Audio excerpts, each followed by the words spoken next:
Allez, l'heure est dépassée. On va commencer, si vous voulez bien. Je vais commencer, avant d'ouvrir ce conseil communautaire, par un événement douloureux qui s'est produit au niveau de notre collectivité, puisque c'est avec beaucoup de tristesse que nous avons appris le décès d'un de nos agents, M. Jamel Merabé. Il est déchetterie et de collecte à la communauté de communes hier matin, lors de sa tournée de collecte des ordures ménagères à Luçon. Il est tombé lourdement du marchepied du camion, entraînant un choc violent à la tête. Et donc, il est décédé. Donc, évidemment, les premières pensées vont vers sa compagne, Véronique, qui travaille à la mairie de Luçon. Ses 3 enfants, Benjamin, Jérémy et puis Noémie, à qui nous adressons évidemment nos plus sincères condoléances. On veut leur exprimer toute notre compassion en ce moment particulièrement difficile. Jamel œuvrait quotidiennement avec implication pour la salubrité publique au service des habitants du territoire. Je tiens à saluer et à honorer sa mémoire au nom de la collectivité et de ses collègues, en particulier du service déchets, qui sont évidemment très, très choqués. Une cellule psychologique a été mise en place pour accompagner ses collègues qui en ressentent bien sûr le besoin. Je sais que la mairie de Luçon a fait la même chose. Nous sommes tous évidemment à leur côté. Voilà, je tenais à vous en faire part ce soir. C'était important de participer à la vie de notre territoire. Je vais donc ouvrir ce conseil communautaire en commençant bien sûr par les pouvoirs. Monsieur Eudouin qui donne pouvoir à Monsieur Charpentier, Monsieur Gauvreau à Monsieur Marcheteau, Monsieur Guilbault à Monsieur Barré, Madame Baudry à Monsieur Vanier, Monsieur Pelot à Monsieur Sautreau, Monsieur Caille pour moi, Madame Guinaud à Madame Poupée et puis Monsieur Kubrick à Madame Pierre. Voilà pour les pouvoirs. En secrétaire de séance, je voulais vous proposer Olivia Bertrand, Maurice Piot ou Émilie Gaborio. Est-ce qu'il y a un volontaire, s'il vous plaît? Oui, Monsieur Piot. Monsieur Piot, ok, merci. Le premier point, y a-t-il des observations sur le procès-verbal de la séance du Conseil communautaire du 22 février, s'il vous plaît? Non. Je vous remercie. Ensuite, vous aviez la présentation des délégations consenties par le Conseil, d'une part au bureau communautaire et à moi-même. Est-ce qu'il y a des observations, des questions? Non. Très bien. Je vous remercie. Et puis, écoutez, sans plus tarder, je suis un peu perdue dans mes notes. Sans plus tarder, écoutez, je donne la parole à Nicolas pour la présentation des chiffres. Merci Présidente, bonsoir à tous, bonsoir à toutes. Je vais vous proposer une méthode un peu différente de celle des années passées, à savoir qu'on va vous présenter l'intégralité des comptes financiers uniques, procéder au vote et ensuite on verra donc tout ce qui concerne donc les budgets primitifs, si vous le voulez bien. C'est simplement parce que comme on est sur du compte financier unique, la Présidente, vous le savez, doit sortir. C'est pour lui éviter d'aller et venir en permanence. Donc voilà, avec votre accord. Même si elle est très sportive, on fait attention à sa santé. Voilà. Bien, concernant donc les comptes financiers uniques, je vous propose peut-être tout d'abord une présentation agrégée des résultats. Donc, on est page 3 du document que vous aviez par devers vous. Qu'est-ce qu'on constate? On constate que sur l'intégralité de nos budgets, on arrive à un excédent cumulé sur le fonctionnement avec les reports de 17 106 796 €. Et en investissement, on a un déficit cumulé sur l'ensemble des budgets de 9 535 764 €. Donc des chiffres qui se stabilisent par rapport aux années antérieures. Ce qu'il faut retenir, c'est le résultat du budget principal, un peu plus de 3 391 000, qui, cumulé au report de l'an dernier, nous amène en fonctionnement un résultat cumulé à un peu plus de 9 600 000. Donc des résultats très corrects. Et en investissement, on a cette année un excédent d'1 449 000 qui, avec le report de l'an dernier, nous donne un solde cumulé d'un peu plus d'1 500 000. Si on va dans le détail du budget principal, on est peu ou prou finalement à l'atterrissage qu'on avait imaginé au moment de la présentation du débat, lors de la présentation du débat d'orientation budgétaire. avec, vous le voyez, un solde cumulé, comme je vous l'ai dit, un peu plus de 9,6 millions en fin d'exercice, ce qui va nous permettre, au niveau des indicateurs et des ratios, d'afficher une CAF. On avait parlé d'un petit peu plus de 4 millions, c'est le cas. On va afficher une CAF nette sur l'exercice 2023 de 4 25 544 €. Donc bien supérieure à celle qu'on avait sur l'exercice antérieur. Le moment le plus critique était, vous le savez, en 2021, l'après-Covid, avec une CAF d'un tout petit peu plus d'1,4 million.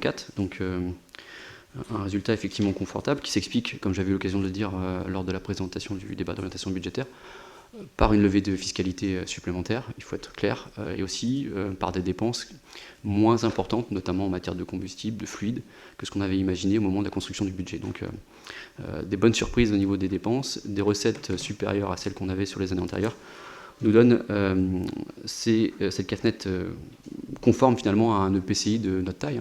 C'est ce qu'on constate sur des structures à peu près équivalentes. Donc ça nous donne des moyens d'action et surtout ça nous permet d'avoir des indicateurs qui sont tous au vert, à la fois notre capacité de désendettement, surtout peut-être celui sur lequel on avait le plus de fragilité, notre taux de CAF net qui était un peu en deçà des 7%, qui est le seuil critique, remonte aujourd'hui bien au-delà du seuil critique. Donc des indicateurs dont on se réjouit, mais qui ne sont que ce qu'ils doivent être, c'est-à-dire une photographie à l'instant T, et surtout pas une fin en soi. Donc si on va dans le détail, Julie, peut-être c'est vous qui avez c'est vous qui manipulez. Voilà. On va peut-être passer effectivement directement dans les grandes lignes, puisqu'on a eu l'occasion de le voir sur les dépenses et recettes. Ce qui m'intéresse, je vais être assez succinct et rapide sur cette partie-là, c'est de faire un focus comme on l'avait fait sur les années antérieures, sur les différents services, parce que ça vous permet de constater comment la maîtrise ou non réalisée, et surtout, c'est là où finalement la communauté de communes dépense finalement de l'argent, mais au service, vous le verrez, de sa population et de son territoire. Donc voilà, les indicateurs, c'est ce que je vous disais. Aujourd'hui, on a des indicateurs qui sont effectivement tous au vert, et ce qui nous intéresse, donc, c'est dans le détail, les charges à caractère général. Donc un réalisé plus important que 2022, puisqu'effectivement on a consommé 7 millions sur le 0,11, là où on avait inscrit un peu plus de 8 millions. Donc ça veut dire qu'on a su effectivement contraindre la dépense sur ce chapitre. Les principales explications par pôle, sur le pôle ressources, il n'y a pas de sujet parce que finalement on a un écart quasiment étal par rapport à l'année 2022. Le pôle aménagement et développement, donc effectivement là on a 350 000 € de consommation supplémentaire qui se justifie principalement par, je dirais, le gestionnaire habitat. La prise de compétence habitat, vous le savez, fait qu'aujourd'hui on a l'OPA PTRE, donc nécessairement ça induit des dépenses de fonctionnement qui par ailleurs, on perçoit par ailleurs des recettes, à la fois du CIDEV et de la région, mais en tout cas en termes de dépenses, donc 355 000 € de dépenses sur ce gestionnaire en plus, et puis aussi le gestionnaire mobilité. Tristan est arrivé en cours d'année, et donc là on a effectivement une consommation de crédit un peu supérieure. Sur le pôle technique et environnement, c'est 630 000 € de crédits supplémentaires, dont une grande partie provient du gestionnaire ordures ménagères, puisque vous le savez, dans le cadre du passage à la redevance incitative, on a eu des frais induits, et puis aussi on a eu une révélation du marché de collecte. Le gestionnaire bâtiment, lui, c'est 257 000 € supplémentaires, principalement liés à l'explication de l'augmentation des fluides, des combustibles, qu'on a tous connus dans nos différentes collectivités. Et puis, sur le pôle service à la population et cohésion sociale, c'est 353 000 € de plus. Une grande partie, 100 000 € proviennent donc de la cuisine centrale, augmentation du nombre de repas, avec l'arrivée d'une nouvelle commune, et puis augmentation aussi des matières premières, mais qui se traduisent aussi par une augmentation des recettes en face, et puis 283 000 € supplémentaires sur les piscines, dont l'explication principale est là encore justifiée par l'augmentation des fluides, que ce soit sur la tranche-sur-mer, vous le verrez, ou Port-Océan à Luçon. Effectivement, on a eu des augmentations très sensibles sur ces postes-là. Sur le 0,11, je ne serai pas beaucoup plus long parce qu'on avait eu l'occasion d'en parler longuement dans le cadre du débat d'orientation budgétaire, sauf si vous avez des questions, vous m'arrêtez. Sur les charges de personnel, on a consommé l'intégralité de l'enveloppe qu'on avait imaginée, à savoir 12 168 000 €. Les principales explications, vous les connaissez, GVT, c'est 57 000 euros. La revalorisation du SMIC au 1er mai, 45 000 euros. La revalorisation du point d'indice au 1er juillet, 63 000 euros. Tout ce qui est reclassement indiciaire, un peu plus de 15 000 euros. Et ensuite, on avait un certain nombre de mesures catégorielles pour 60 000 euros. Et les recrutements effectivement réalisés sur l'année qui représentent un peu plus de 122 000 euros. On vous a listé de manière assez exhaustive l'ensemble des mouvements, des personnels, à la fois pour des départs en retraite, mutations, demandes de disponibilité, etc. Donc vous aviez sur le document fourni un détail vraiment exhaustif des mouvements au sein de la collectivité. Sur le 65, qu'on appelle donc les autres charges de gestion courante, donc là on se retrouve effectivement en 2023 avec une augmentation de quasiment 2 millions, mais pas d'inquiétude, puisqu'en fait ça provient de l'arrêt du budget redevance, puisque finalement c'est la cotisation de Rivalis. Le budget redevance, c'est un budget qui avait à peu près 2 millions de recettes, et on payait en fait une partie de la cotisation de Rivalis avec, dans la mesure où ce budget s'est arrêté. Aujourd'hui on se retrouve effectivement donc avec la dépense qui apparaît sur le budget principal, mais ce ne sont pas des dépenses supplémentaires sur ce chapitre-là, puisqu'encore une fois, elles proviennent effectivement de Trivalis. Voilà, après vous avez les différentes subventions aux associations, mais peu de variations par rapport aux années antérieures. Hein. Les montants ont été reconduits par rapport aux exercices précédents. Vous voyez, on était même légèrement en deçà, hein, 954 000 pour 987 000. Sur les charges spécifiques, donc là c'est pareil, un petit peu moins de crédits consommés, donc pas forcément d'explications, je dirais, à fournir dans le détail. Et sur les atténuations de produits, eh bien là, effectivement, donc ça concerne principalement les attributions de compensation. On a une diminution. On a 170 000 euros quasiment en moins sur ce chapitre, mais c'est lié, comment dirais-je, à la cuisine centrale et au service ADS qui viennent, vous le savez, maintenant en déduction de vos attributions de compensation. Donc il n'y a plus de... Vous verrez, on aura une perte de recettes en face. Mais là, on a moins de défenses parce qu'on minore le montant des attributions de compensation communes. Mais ça se traduit effectivement forcément par un effet de vase communicant, par une baisse des recettes sur les produits de services du domaine et ventes diverses. Voilà pour les dépenses. Alors je suis rapide, hein, mais je pense qu'on avait eu l'occasion d'en débattre, ou en tout cas de vous les présenter. Encore une fois, je file parce que je vais vous présenter absolument les comptes analytiques des différents services. Sur les recettes, on se retrouve sur donc les produits des services et domaines, et ventes diverses, donc le 70, avec moins 100 000 euros par rapport à 2022.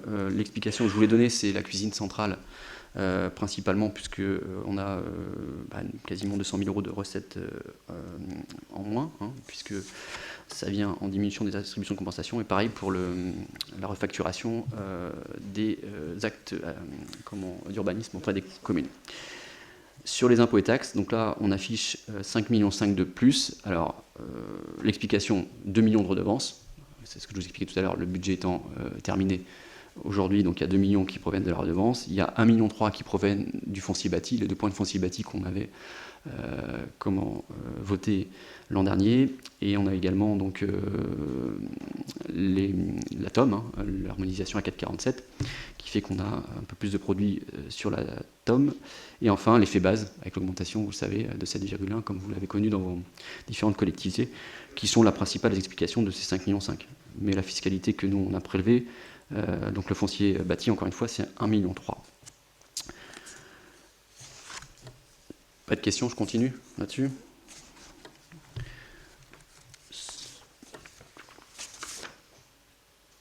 Hop. Ensuite, sur les dotations, subventions, participation, donc on a 400 000 euros de plus en 2023 que sur l'exercice 2022.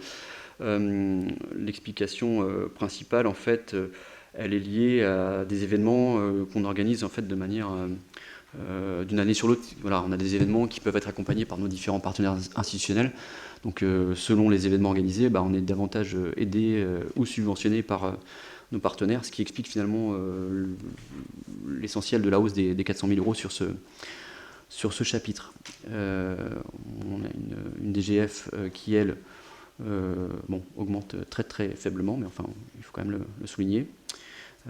11 000 euros supplémentaires sur l'exercice qui vient de s'écouler. Sur les autres produits de gestion courante, le 75, là, c'est 48 000 € de plus. Donc c'est lié à l'augmentation légèrement du montant des loyers qu'on perçoit, vous le savez. Donc c'est pas les loyers qui sont à la fois les locatifs sociaux, les gendarmeries, éventuellement les maisons de santé. Donc on est sur une hausse très limitée.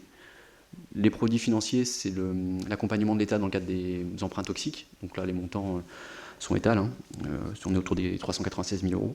Il n'y a pas de variation. Les produits exceptionnels, on a 373 000 € de moins cette année. L'explication principale est liée au SMPVA de Bronozo, puisqu'on avait bénéficié en 2022 du retrait. Et donc dans le cadre du retrait, il y avait un actif, un passif, et donc on avait bénéficié d'un montant qu'on ne touche pas tous les ans malheureusement. Et donc c'est pour ça qu'on se retrouve avec un écart sur ce chapitre-là. Et puis les atténuations de charges, donc on a 54 000 € de moins, mais là c'est compliqué, vous le savez, c'est du remboursement des accidents de travail pour le personnel. Donc voilà, pour vous donner, je suis très rapide, très synthétique, mais parce que les grandes lignes, on les avait vues, et surtout vous aviez l'intégralité de documents pour ceux qui voulaient dans le détail. Donc moi ce qui m'intéresse, c'est ce travail qu'on va faire peut-être maintenant, de parler des coûts des principaux services. Le premier d'entre eux, en tout cas celui sur lequel il y a potentiellement souvent le plus de sujets, il concerne bien sûr les ordures ménagères. On est sur un budget pour lequel on affiche 9 millions de recettes. On vous a mis donc l'intégralité des comptes analytiques des comptes administratifs 2020, 2021, 2022 et 2023. On s'aperçoit qu'en 2021-2022, nous étions sur cette compétence déficitaire. Cette année, effectivement, on affiche un excédent de 513 000 €, mais que je vais nuancer, parce que dans le cadre de la redevance incitative, on a une enquête qui représente 1 million d'euros et pour laquelle on n'a pas payé cette année. Donc si on avait payé le montant de l'enquête, clairement, l'excédent n'existerait pas. Donc je le dis parce qu'il y a eu pendant longtemps une idée selon laquelle le SPEAM à l'époque avait des excédents et que les excédents alimentaient le budget principal. Moi je suis en mesure de vous prouver, et en tout cas les chiffres l'attestent, que c'est loin d'être le cas. Il n'y a pas d'excédent et la taxe ne sert pas à alimenter le budget principal de la collectivité, parce qu'on le voit en fonctionnement. On est entre ce qu'on perçoit et ce qu'on dépense à l'équilibre, mais qu'en face on a quand même des investissements extrêmement lourds, dont on reparlera tout à l'heure. Le barriérage en déchetterie, les déchetteries, le passage à la redevance incitative avec des logiciels, et puis un certain nombre de points d'apport volontaires qui seront institués sur le territoire. Donc vous voyez que voilà, les 9 millions sont pleinement justifiés sur cette compétence. On a ensuite les piscines. Les piscines, donc on a dissocié à la fois pour Océane de l'Onicéane, avec un déficit un peu plus important sur les deux équipements. L'explication principale, on le voit, en 2022 pour la tranche sur mer, on était à 400 000, on arrive à 516 000 cette année. C'est les fluides. Voilà, l'augmentation de l'énergie fait que on peut difficilement maintenir, je dirais, les augmentations. C'est vrai dans des proportions un petit peu plus importantes, mais pour l'équipement de Luçon, puisqu'on passe, vous voyez, à quasiment 600 000 à 780 000 € de déficit cette année. La question s'est posée à un moment donné de fermer les équipements, comme ça s'est fait sur d'autres territoires. Je crois que la question a été vite tranchée.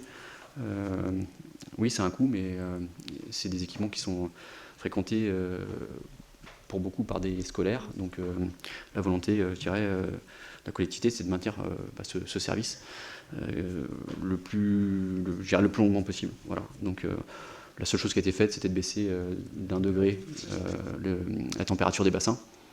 Mais ce qui est déjà beaucoup pour les utilisateurs, que je ne suis pas, mais au dire des utilisateurs, même 1 degré, ça peut représenter. Mais 1 degré par rapport aux consommations qu'on peut faire, je vous assure que ça se traduit par quelques milliers d'euros d'économie malgré tout. Donc je remercie nos amis baigneurs de leur effort. Sur les ALSH, donc là, on a une fréquentation qui augmente d'année en année. Donc ça témoigne, je crois, de deux choses. D'une part, de la qualité de l'accueil qui est fait dans nos équipements, mais aussi d'une population sur le territoire qui a de plus en plus besoin finalement de ce service. Des gens qui travaillent peut-être encore davantage maintenant. Et là, on voit qu'on arrive à maintenir à 50 000 euros près le montant des déficits, qui là encore peut s'expliquer par rapport au combustible fluide. Hein. Pour avoir longuement échangé avec le service, je peux vous assurer qu'aujourd'hui, ils sont arrivés à un niveau entre le service rendu, la qualité du service rendu et les moyens alloués. Ils sont aujourd'hui vraiment, je dirais, sur une rentabilité, encore que je ne voudrais pas utiliser ce terme-là, mais en tout cas, sur vraiment une question du service. On peut difficilement faire moins, vu ce qu'on leur donne. Je le dis parce que Marie, on a eu l'occasion d'en discuter, mais il y a quand même un accueil de qualité et en face un réel investissement, mais on ne peut pas leur demander davantage d'efforts en matière financière. Au risque de ne plus faire de camp, par exemple, ou, enfin bref, de dégrader sensiblement la qualité d'accueil. Et ce n'est pas la volonté des élus. Sur les maisons d'enfance, donc, on affiche là encore donc, des déficits de 144 000 euros pour celle de Luçon, 148 000 euros pour celle de Saint-Hermine. On est sur des montants à peu près identiques là encore. Donc c'est des déficits qui se tiennent. Donc c'est très rassurant. Ça veut dire que les gestionnaires, d'une part, sont vigilants et ensuite qu'ils ont aujourd'hui un rythme de croisière. Et ça, c'est plutôt, en termes de pilotage, assez confortable pour ce qui concerne donc, le service finance et moi-même. L'école de musique, on a un déficit qui se creuse légèrement. On est quasiment 800 000 euros de déficit sur ces services-là. Bon, c'est lié là aussi à des augmentations de rémunération. On peut difficilement là aussi faire beaucoup mieux, mais ça coûte effectivement 800 000 euros de reste à charge pour la collectivité et la lecture publique. Donc là, par contre, il y a 140 000 euros de déficit supplémentaire, mais je rappelle que dans le cadre du déploiement du réseau de médiathèques, le choix a été fait par les élus de la gratuité, donc un peu moins de recettes, et puis le déploiement induit aussi des coûts. Mais c'était une volonté politique, je dirais, partagée par l'ensemble des élus. Et on assume ce coût pour apporter au mieux ce service sur l'ensemble de nos communes. Donc c'est 740 000 euros à peu près de déficit sur l'année. Sur le service ADS, donc aujourd'hui, il y a peut-être deux choses à relever. La première, c'est qu'on est sur une ventilation 2 tiers, 1 tiers, donc le choix finalement qui avait été fait il y a quelques années maintenant, 2 tiers supportés par les communes, 1 tiers par l'intercommunalité. Ce qu'on constate malgré tout, c'est qu'on a une diminution assez sensible des permis de construire notamment, parce qu'en termes d'actes, en volumétrie globale, on est sur des chiffres à peu près tels, mais en revanche, les permis de construire et les permis d'aménager sont en diminution sensible sur l'année 2023, ce qui correspond finalement à ce qu'on a pu vivre dans nos communes, avec un marché de la construction qui a eu tendance sur l'exercice qui vient de se terminer à ralentir légèrement. Et enfin, le service intercommunal de la cuisine centrale, qui est un service là aussi extrêmement bien tenu. Je salue son gestionnaire et j'ai vu que c'est aussi un bon établissement. Elle fait un travail là aussi remarquable, comme ses collègues, pour tenir les coûts. Donc, ouais, une augmentation encore cette année du nombre de repas conséquente. Et on arrive vraiment là, oui, on est au taquet en termes de capacité à faire. On sait qu'un certain nombre de communes aujourd'hui nous sollicitent pour éventuellement intégrer ce service de qualité. Et je le dis parce que j'ai l'occasion de l'utiliser en tant que maire de ma commune. Voilà, il y a une étude qui est en cours, donc on verra dans les années à venir comment ce service peut évoluer. Mais en tout cas, il est bien tenu et on est sur un prix de repas tout à fait abordable, puisqu'on le voit, la participation budgétaire finalement pour les communes par repas, elle a baissé. Donc, sur l'exercice qui vient de s'écouler, dans un contexte aussi contraint d'augmentation des matières premières et de loi Egalim. Donc c'est plutôt remarquable. Voilà, je voulais faire cette présentation, j'ai été un peu rapide, mais pour que vous ayez les notions des déficits sur chacun des services. Je l'avais déjà dit sur les années passées, mais on nous dit à chaque fois à quoi sert l'interco, elle collecte de l'impôt et c'est difficilement perceptible pour la population? Moi, je crois que non, parce que quand on parle à la fois des ordures ménagères, des piscines, de la lecture publique, des accueils de loisirs, ce sont des services qui parlent à nos populations et pour lesquels, on le voit, très souvent, il y a malheureusement, c'est comme ça, en tout cas, un reste à charge pour la collectivité. Mais ça permet surtout, on le disait tout à l'heure sur les ASH, mais c'est vrai, ou sur la cuisine centrale, avec des repas qui sont plus conséquents. C'est parce que nos populations, elles travaillent, elles sont dynamiques, et donc elles sont contentes de bénéficier de services de cette qualité sur le territoire. En tout cas, je le crois. Investissement, donc, s'il n'y a pas de questions sur la partie fonctionnement? Non? Investissement, donc, on a dépensé un tout petit peu moins de 6 millions, ce qui représente 43% de ce qu'on avait inscrit. On est peu ou prou sur ce qu'on avait fait les années antérieures. Hein. On a toujours du mal à atteindre les 50% de réalisation sur l'investissement. Au niveau des principales dépenses, sur le pôle ressources, on a 1 400 000, un peu plus d'1 400 000 de dépensés. Il y a 540 000 qui correspondent aux attributions de compensation d'investissement pour les communes. Et vous avez donc 713 000 qui correspondent donc à l'acquisition du foncier pour le futur siège intercommunal. Sur le pôle aménagement et développement, donc là, un petit peu moins de 2 millions de dépensés. L'habitat et l'énergie, on l'a dit, compétences nouvelles, mais on avait donc fléché des crédits. Et puis ensuite, pour ce qui concerne l'aménagement du territoire, vous avez une grosse partie qui, elle, est liée au schéma directeur d'aménagement du numérique, puisqu'on a 1 100 000 qu'on a dépensé l'an dernier pour cette compétence. Et puis l'autre partie, c'est tout ce qui est documents d'urbanisme, PLUI et puis SCOT. Sur le pôle technique environnement, 1 million, un petit peu moins d'1,7 million, une partie voirie 400 000, bâtiment un peu plus de 200 000, et puis surtout la partie déchets ménagers qui représente effectivement des montants importants, notamment tout ce qui est investissement dans les camions, comme on le fait tous les ans. Et enfin, pour les services à la population, 824 000 euros dépensés. La grosse partie correspond à la fin du paiement de l'équipement de la médiathèque de Marius-sur-Lay, 430 000. Et puis on avait aussi 200 000 euros de travaux pour la médiathèque de Luçon. On a remis à niveau l'ensemble de l'équipement de Luçon. Voilà pour la partie dépenses. Je suis encore une fois assez rapide, mais ça c'est des choses qu'on avait pu voir. Donc en recette, vous avez le détail par devers vous. Pas d'emprunts nouveaux réalisés l'an dernier. On a décaissé des emprunts, mais qu'on avait souscrits en 2022. La stratégie de l'époque, pour ceux qui s'en rappellent, c'était de bénéficier de conditions extrêmement avantageuses en 2022, parce qu'on savait qu'on aurait des besoins sur l'exercice suivant. Et c'est ce qu'on a fait. On a pu donc emprunter en 2022, mais débloquer uniquement quasi 12 mois suivants. On avait fait 2 fois 800 000, donc à des conditions 2 fois inférieures à ce qui se pratique aujourd'hui. Donc stratégiquement, c'était plutôt intéressant. Sur les budgets annexes, rapidement, donc le budget ordures ménagères, c'est un budget qui est clos au 31/12, donc là, il y aura 79 541 en fonctionnement qui vont arriver sur le budget principal, et puis 1431,77 qui vont arriver aussi en investissement sur le budget principal. Le budget atelier relais, pépinière d'entreprise, donc c'est un budget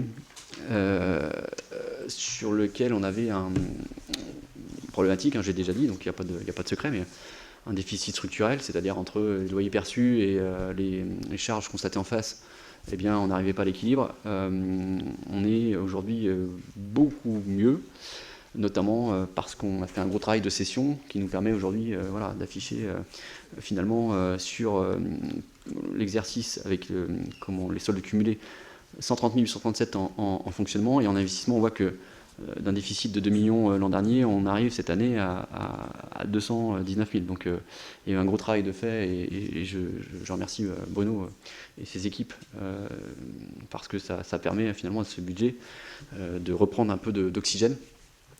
Il y a moins de loyers en face, mais du coup on absorbe aussi nos encours de dette, donc c'est un travail qui n'était pas simple, mais tant mieux, parce que il y avait une inquiétude à horizon 2029 qu'on n'a plus aujourd'hui. Donc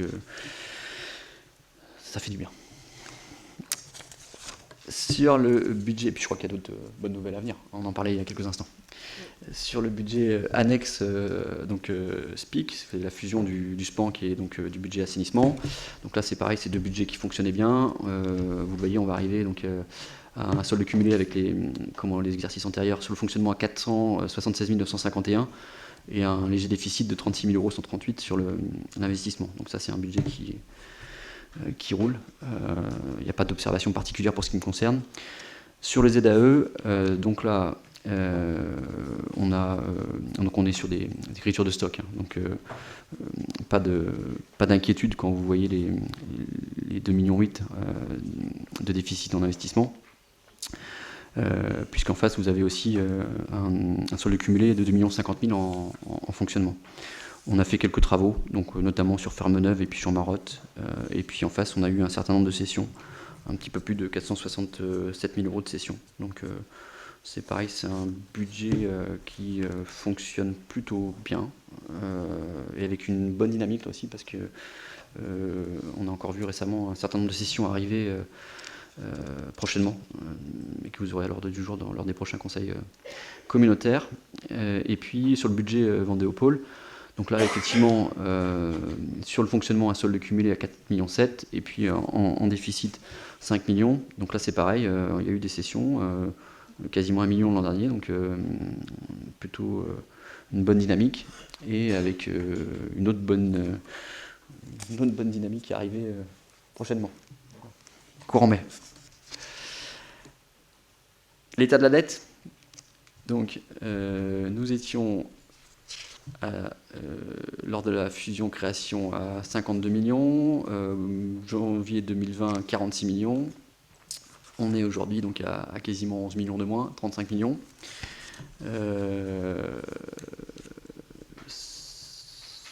L'objectif, c'est de poursuivre. C'était la feuille de route que j'avais dressée à la présidente.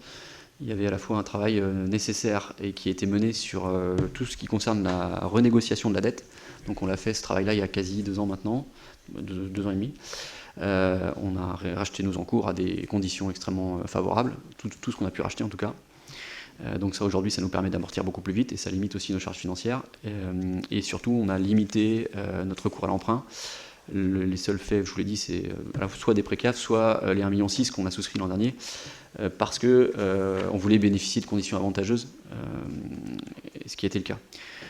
Donc vous voyez, voilà, un réel effort en matière de désendettement qu'on souhaite poursuivre, vous le verrez dans le cadre des budgets primitifs, mais avec certainement un coup d'accélérateur sur le désendettement sur l'exercice à venir. Est-ce que vous avez des questions, des observations sur ces comptes financiers uniques ?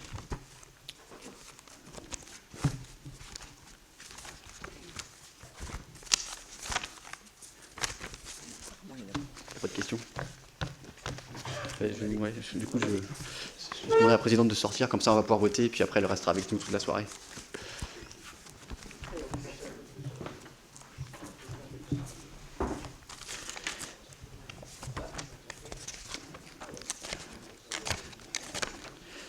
Alors, donc on est en compte, oui, je ne l'ai peut-être pas précisé, mais on est en compte financier unique parce qu'on est en M57. Je sais que certaines collectivités y sont déjà, donc il n'y a plus de compte de gestion et de compte administratif.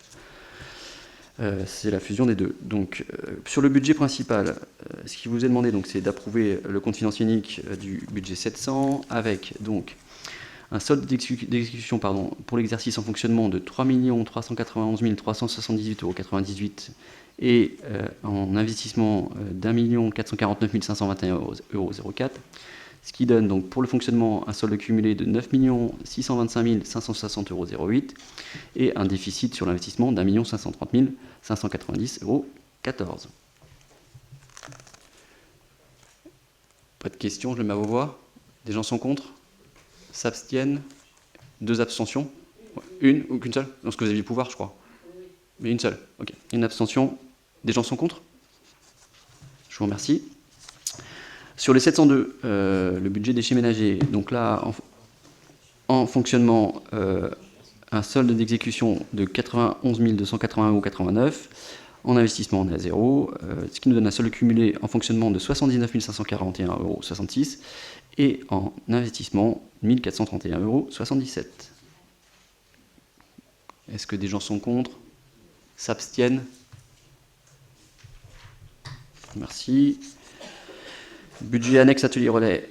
Donc là, le 703, nous avons un solde d'exécution de 130 837,26 € en fonctionnement, 1 847 557,18 € en investissement, ce qui nous donne un solde cumulé à la fin de l'exercice de 130 837,26 € en fonctionnement et un déficit de 219 218,52 € en investissement. Des gens sont contre? S'abstiennent? Je vous remercie. Le budget SPIC assainissement.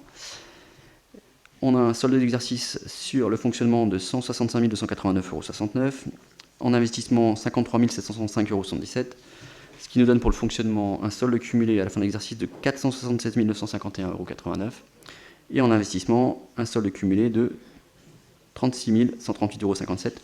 Il s'agit d'un déficit. Des questions? Les gens sont contre? S'abstiennent? Je vous remercie.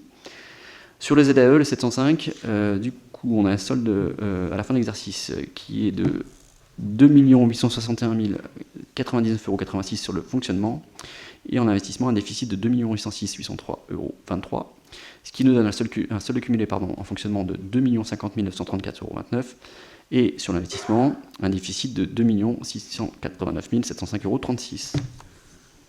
Pas de questions? Des gens sont contre? S'abstiennent? Je vous remercie.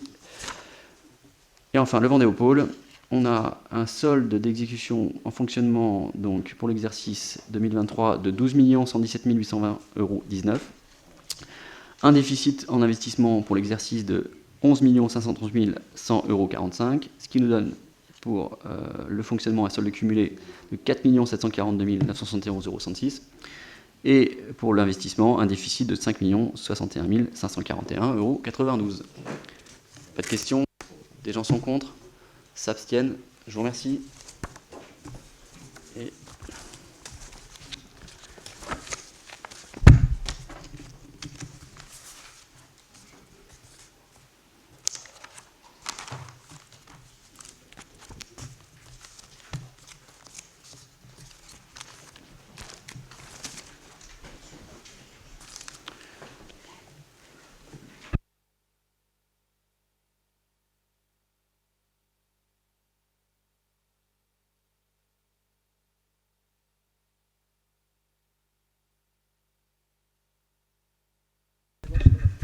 comment? Présidente, donc les budget principal voté à l'unanimité avec une abstention, et l'ensemble des budgets annexes votés à l'unanimité. Ok, merci beaucoup. Juste un petit mot pour vous dire que vous exprimez mes remerciements pour la confiance que vous m'accordez. Je dis toujours que c'est en grande partie ce qui, au moins pour moi, me booste, parce que on a cette confiance que je dirais plutôt partagée, puis des échanges plutôt sincères. Donc voilà, donc c'est toujours important. Et puis remercier évidemment très sincèrement nos agents. Direction générale, le service finance, puis tous ceux qui œuvrent à nos côtés au bénéfice des politiques publiques qu'on essaie de déployer. On a beaucoup parlé de chiffres, mais au-delà de ça, comme l'a dit Nicolas, c'est vrai que c'est important d'avoir travaillé aussi au niveau de montrer les coûts des principaux services. D'abord, ça montre tout ce que l'on fait vraiment au profit de nos populations, et c'est immense. On a quand même de nombreux services dispensés sur le territoire. Et puis vous l'avez vu aussi, grâce à nos efforts à tous, la situation financière, elle s'améliore, et Nicolas l'a très bien dit. C'est plutôt de bon augure, évidemment, pour le développement du territoire, mais on va poursuivre là, les présentations à venir. Et puis c'est surtout rassurant pour les échanges qu'on peut avoir avec nos partenaires. Donc merci beaucoup, et puis on poursuit avec le budget. Oui, merci Présidente. Donc les budgets primitifs. Là, c'est pareil parce que, honnêtement, les modifications sont à la marge. Donc, ce qui est important, à mon sens, c'est de brosser assez rapidement les dépenses et les recettes de fonctionnement, et de vous parler plutôt des projets, en tout cas des principaux projets qu'on souhaite mener sur l'exercice 2024. Mais après, s'il y a des questions, vous m'arrêtez. Moi, j'y réponds avec plaisir. Sur le budget principal, vous le voyez, on va afficher en fonctionnement des dépenses à 46 940 647,32 €, bien sûr équilibré avec les recettes. Dans le détail, on voit que sur les charges à caractère général, on va inscrire 8 534 037 €. allez, à 200 000 € près, on est sur la même inscription que ce qu'on avait budgété en 2023. Sur les charges de personnel, on le verra un petit peu dans le détail, c'est 13 14 000 qu'on souhaite provisionner, donc 800 000 € de plus que ce qu'on avait budgété l'an dernier. Sur les attestations de produits, on est quasiment étal, 8 99 000. Les autres charges de gestion courante, c'est pareil, on inscrirait quasiment la même chose que l'exercice antérieur, 6 870 862 €. Les charges financières, 400 000 €, c'est pareil. Et après, tout ce qui est charges exceptionnelles, vous le savez, c'est toujours compliqué, donc on inscrirait 50 000 € uniquement. Alors, si on va dans le détail, sur les charges à caractère général, on l'a dit, c'est une augmentation de 2,6% par rapport à l'exercice qui vient de se terminer. Il y a eu un travail de fait en concertation avec les services et l'ensemble des gestionnaires. L'objectif, bien évidemment, c'est de faire en sorte de ne pas consommer l'intégralité de l'enveloppe. On réinscrit les crédits avec le souhait, si possible, de ne pas aller consommer l'intégralité, bien sûr, des enveloppes sur ce chapitre. C'est celui sur lequel on a encore un peu de marge de manœuvre. Là, on en a moins, c'est sur les charges de personnel, puisque vous l'aviez, c'est page 4 des documents sur le budget primitif. Dans le détail, c'est 800 000 € de plus qu'on vous propose d'inscrire, mais vous le voyez, on n'a aucune latitude. On a les créations de postes donc, de l'an dernier qui ont un impact. Et sur les créations de postes qu'on envisage cette année, c'est 140 000 €. J'avais eu l'occasion de le dire dans le cadre du débat d'orientation budgétaire. Ce sont des créations de postes liées à la prise de compétences sur la redevance incitative. Donc on a un ambassadeur du tri, on a un gestionnaire des bacs d'ordures ménagères, et puis on a aussi besoin d'un agent pour la facturation, le service redevance. Donc ces 140 000 €, c'est simplement lié donc, à cette prise de compétences, et c'est pas pour étoffer les services qui sont, je l'avais déjà dit, mais je le répète, aujourd'hui on a un maillage très cohérent sur l'intégralité de nos services. Alors peut-être que certains gestionnaires ne seraient pas tout à fait d'accord avec ce que je dis là, mais pour autant, on a aujourd'hui un rythme de croisière. C'est-à-dire qu'on a été très longtemps dans la stratégie depuis 2017, et depuis 2-3 ans aujourd'hui, on est dans l'opérationnel, et on voit qu'on a aujourd'hui les moyens humains pour mener à bien nos missions. Puis ensuite, vous avez toutes les mesures, les reclassements indiciaires, etc., enfin ce que vous pouvez connaître dans vos communes, sur lesquelles il n'y a pas de levier, ne serait-ce que l'augmentation du SMIC, et la revalorisation du point d'indice, nécessaire, il n'y a pas de jugement de valeur, c'est une volonté, je dirais, du gouvernement, mais pour autant, quand on a une masse à 12 millions, tout de suite, ça représente un peu plus de 120 000 € d'augmentation sur ce budget-là. Donc, on voit bien que nous, on n'a pas de... J'ai pas de... Comment dirais-je, de formule magique pour réduire ce chapitre. Aujourd'hui, on le voit, on est plutôt sur 6% d'augmentation. Dans le cadre du PPI, on imaginait assez souvent limité à 3. Je le dis, j'assume. 3 aujourd'hui, c'est pas gérable.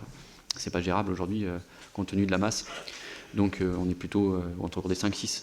Voilà, il faudrait qu'on arrive, si possible, à contraindre autour des 6. Mais voilà.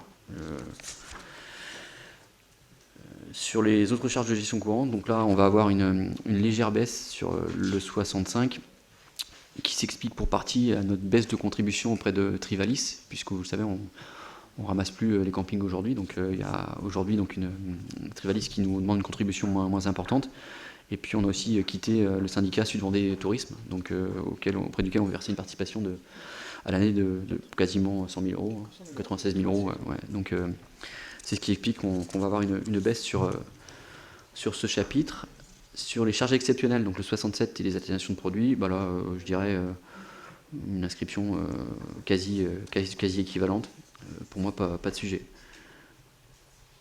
Voilà pour les dépenses. Je suis rapide, mais l'idée c'est d'avancer. Sur les recettes, sur les produits de services du domaine, on va inscrire légèrement plus, 4% d'augmentation, et ce sera un peu plus de 2 millions. Sur les impôts et taxes, c'est important parce que dans le cadre des votes des taux qu'on va vous proposer ce soir, il n'y a pas d'augmentation de fiscalité prévue sur le foncier bâti, sur la taxe d'habitation résidence secondaire, sur le foncier non bâti. Le seul levier que je vais vous proposer d'activer ce soir, c'est sur la TASCOM, la taxe additionnelle sur les surfaces commerciales, puisqu'on a un coefficient multiplicateur qu'on peut aller au maximum à 1,20, on peut augmenter tous les ans de 0,05. On l'avait fait sur les 2 exercices précédents, je vous propose de continuer à le faire. puisque là on parle de contributeurs qui sont peu nombreux et avec des surfaces financières importantes, comme ça. Voilà. Et sinon, pour le reste, il y a des augmentations effectivement au niveau des montants, mais qui sont liées à l'effet base, que vous aurez aussi dans vos différentes communes. Pour la taxe d'enlèvement des ordures ménagères, là encore, il y a une harmonisation qui a été décidée l'an dernier avec un taux à 4,47. Ce qu'on va vous... Qu'est-ce que j'ai dit 4, voilà, 14,47. T'as pas réagi, toi 14,47. Et ce qu'on va vous proposer, bien sûr, c'est de maintenir cette année. On avait dit que c'était un fusil à un coup. Pour la GEMAPI, c'est un appel à produit. Donc là, c'est 1 700 000 qui nous est demandé. Donc on continue à proposer 1 700 000. Donc il n'y a pas d'augmentation de la part des syndicats. Ça avait été là aussi un choix exprimé il y a quelques années. Donc on maintient. Sur les dotations, subventions, participation, il y aura quasiment, on provisionne 380 000 euros de plus, parce que là encore, on a des événements qu'on n'a pas réalisés l'an dernier, notamment, je pense à tout ce qui est semaine des initiatives, où on est bien accompagné. Il y a la semaine du livre jeunesse aussi, où on sera bien accompagné. Enfin bref, en fonction des événements réalisés, on sait qu'on aura un peu plus d'accompagnement cette année que sur l'exercice qui vient de se terminer. Les autres produits de gestion courante et produits exceptionnels, donc là, une inscription quasi équivalente, allez, à 5 000 euros près, pas de sujet, comme les produits financiers. Donc là, c'est encore une fois les remboursements des emprunts toxiques. Donc on met les mêmes montants que l'an passé. Et puis, sur les produits exceptionnels, donc on met 100 000 euros comme on le fait tous les ans, parce qu'on n'a pas de visibilité. Comme vous le faites dans vos budgets, on inscrit une somme, mais voilà. Et puis le remboursement CNP, on met 70 000 euros comme tous les ans, parce que là aussi, c'est très difficile de savoir ce qui va se passer au niveau des arrêts maladie des agents.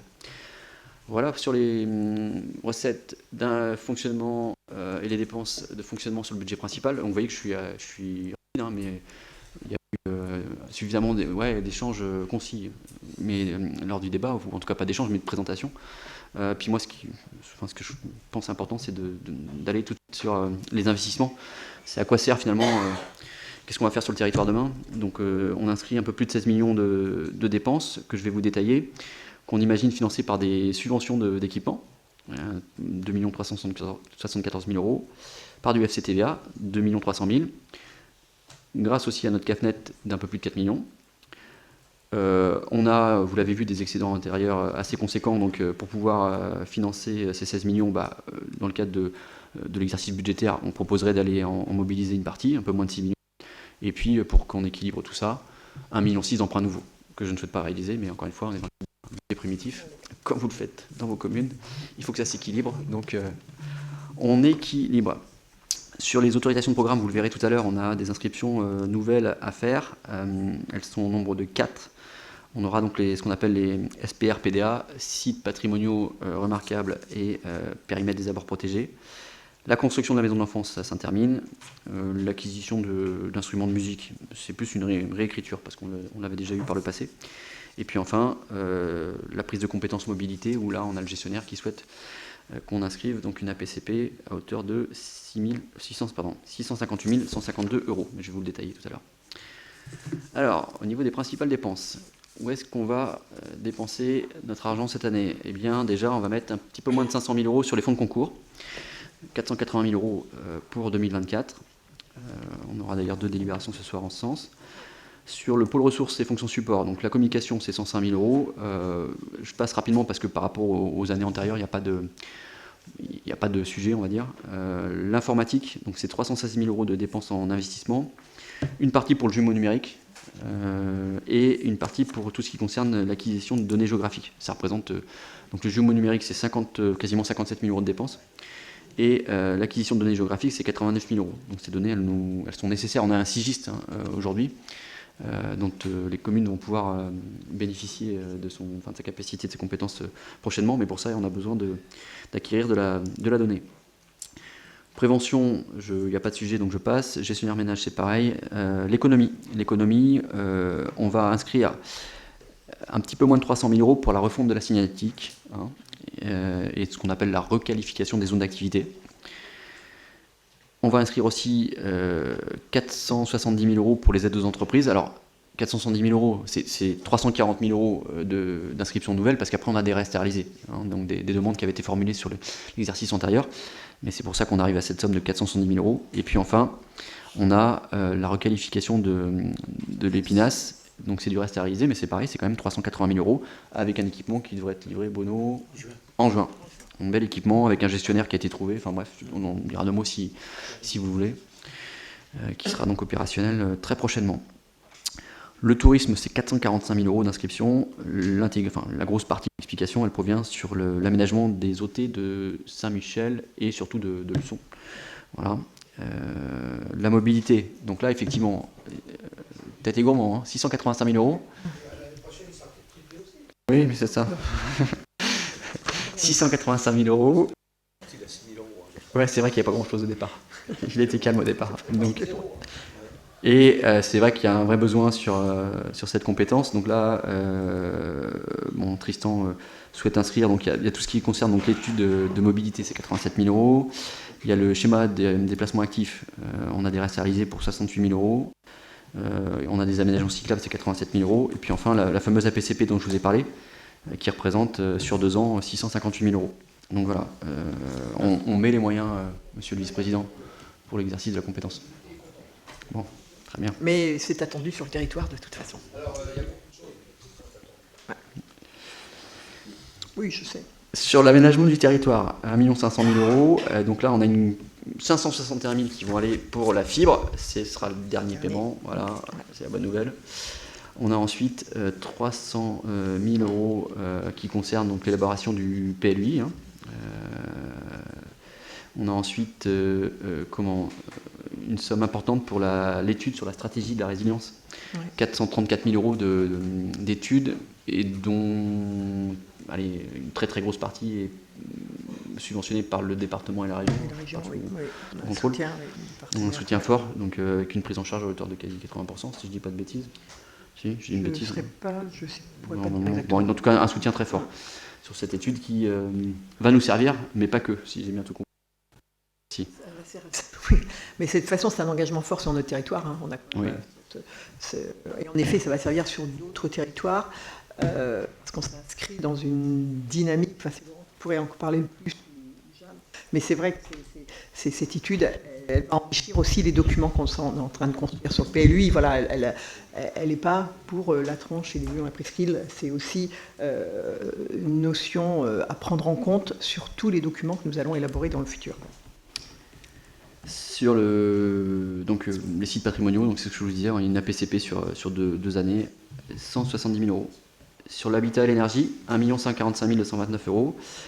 Alors donc là, on a l'opération 83 qui concerne l'aménagement pour l'aire de grand rassemblement. Donc on va inscrire 700 000 euros, sachant que l'appel d'offres a été plutôt assez on positif. Devrait dépenser moins. Donc on devrait dépenser moins. Oui. Et puis ensuite, on a tout ce qui concerne donc l'OPA PTRE, donc c'est encore cette année un crédit de paiement pour 350 000 euros.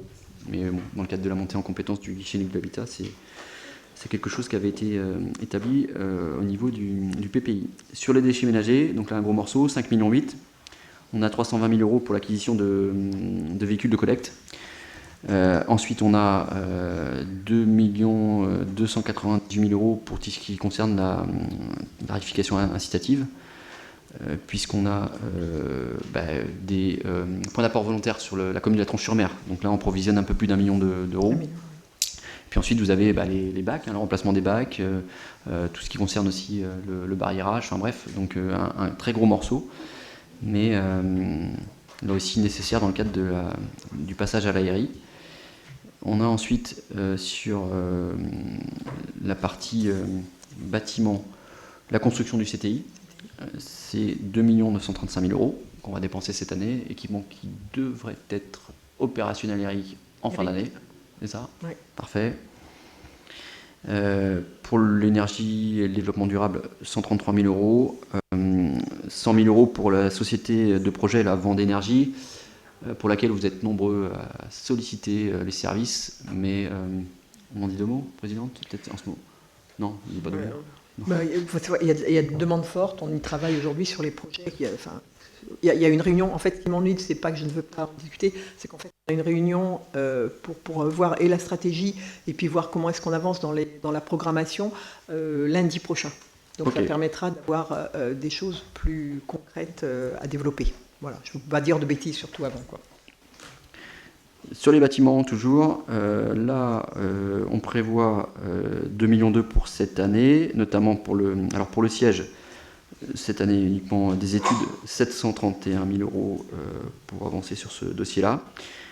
Il y aura aussi Saint-Hermine, la maison de l'enfance, donc on va créer une APCP pour ça. Et cette année, c'est pareil, c'est la partie études, c'est 294 881 € qu'on va inscrire. On a aussi, en attendant, des travaux de réhabilitation sur la maison de l'enfance existante à Saint-Hermine, puisqu'il y a des sujets. Donc là, il faut inscrire 300 000 €. C'est pas de l'argent perdu, parce que ce bâtiment, à terme, vous le savez, on va le revendre. Hein. Donc, les travaux qui seront faits seront valorisés au moment de la session. On a aussi donc, la salle des Moutiers qui a besoin de travaux de réhabilitation. On a des maisons de santé qui aussi nécessitent pour certaines quelques travaux de réhabilitation. Et puis ensuite, l'ensemble des bâtiments qui, vous le voyez, avec des inscriptions comme on le fait quasiment d'une année, qu'on reconduit d'une année à l'autre en fait, hein, tout simplement. La voirie, c'est 400 000 €, 350 000 € donc uniquement, on va dire, pour les voiries d'accès des ZAE et des déchetteries. Et puis, on a ensuite des véhicules, des acquisitions diverses, notamment pour les IMS. Le véhicule qu'on possède aujourd'hui est arrivé au bout, donc là, on a inscrit des montants. Et puis, sinon, en divers, qu'est-ce que je peux vous dire? Qu'on inscrit une étude de faisabilité pour la réhabilitation des deux équipements, des piscines, Patrice, Oui. principalement pour tout ce qui concerne la Tranche-sur-Mer, notamment au niveau énergétique. Hein. Et puis on a aussi des problèmes avec le bassin extérieur, donc voilà, on a une étude. On va inscrire un peu plus de 220 000 € là, d'études pour ces équipements qui concernent effectivement principalement la Tranche. Et puis ensuite, donc, on a aussi une étude qui concerne l'opération 75, c'est tout ce qui concerne la cuisine centrale. C'est une étude qui est en cours. Puisque, voilà, comme le disait Nicolas, pour voir comment est-ce que ça peut déployer à l'échelle du territoire. Donc on travaille avec un cabinet et on a un copil, hein, donc on a déjà avancé sur le sujet. On a plusieurs scénarios qui vont nous être proposés prochainement, et puis à partir de là, voilà, on verra comment est-ce qu'on peut décliner, comment est-ce qu'on peut étendre ce service de qualité, comme tu disais tout à l'heure. Voilà pour les principales dépenses d'investissement qu'on imagine, hein, donc un budget ambitieux, voilà, mais au service du territoire. Pour cette année 2024, est-ce que vous avez des observations, des questions ou des points sur lesquels vous souhaitez que je revienne?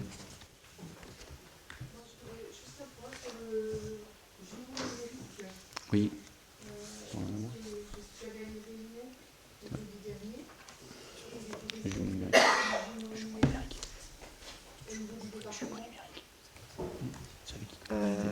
J'aimerais savoir quelle est la différence entre ce jumeau numérique qui va être, que vous allez développer et ce qui va être développé au niveau de Géovendée. Alors oui, en fait c'est la participation qu'on va verser à Géovendée en fait. Ah, c'est pas, oui, voilà. oui, c'est. On ne le fait pas nous. Oui, c'est la participation. C'est la qu'on verse. participation. Ouais. Ouais. Donc tu as eu accès enfin tu as eu des images, etc. T'as vu? Oui. C'est bluffant. C'est génial. Ah, c'est bluffant. J'ai eu aussi cette chance. C'est assez impressionnant parce qu'en fait on modélise nos communes.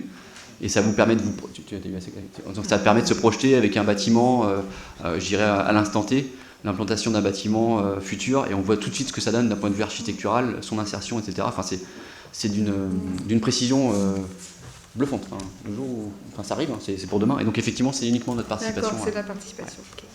Ah non, on n'a pas encore les compétences pour faire cet outil-là qui est vraiment exceptionnel. Enfin, Merci. Je dis Michael qui va certainement se faire plaisir avec ce genre de... Voilà, s'amuser. Oui, Cédric. Les aménagements du territoire, vous prévoyez une APCP sites patrimoniaux remarquables. Oui. Qu'est-ce qui est concerné dans cette enveloppe? Alors là, ça concerne deux communes. Alors c'est plus Luçon qui pourrait en discuter. Ça concerne Luçon et puis Mareuil dans un premier temps. Donc c'est de l'ingénierie. Enfin, si je peux schématiser, pour voilà, des études. Tu peux en développer, je sais que c'est une commune. Non, c'est les études dans le cadre du SPR. Il y a le ZPPUP, mais après il y a le SPR qui est encore qui a une autre dimension, sachant que l'ESPER, en fait, on est dans quelque chose de beaucoup plus approfondi. C'est-à-dire qu'en fait, dans le cadre du ESPER, on va jusqu'à rentrer dans les maisons, quoi. S'il y a une cheminée remarquable, eh bien, elle va être inscrite, quoi. C'est ça, en fait. Donc, Luçon est inscrit, et puis Mareuil. C'est plus de contraintes que d'avantages.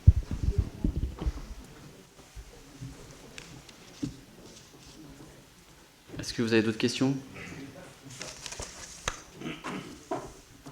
Non, pas de questions. On passe au budget annexe. Donc, on va vous proposer d'inscrire 1 7 907 € en fonctionnement sur le budget atelier relais et 1 449 987,63 € sur la partie investissement. On a des travaux qu'on souhaite réaliser sur 2 bâtiments qui nous appartiennent, MAV et Biohabitat.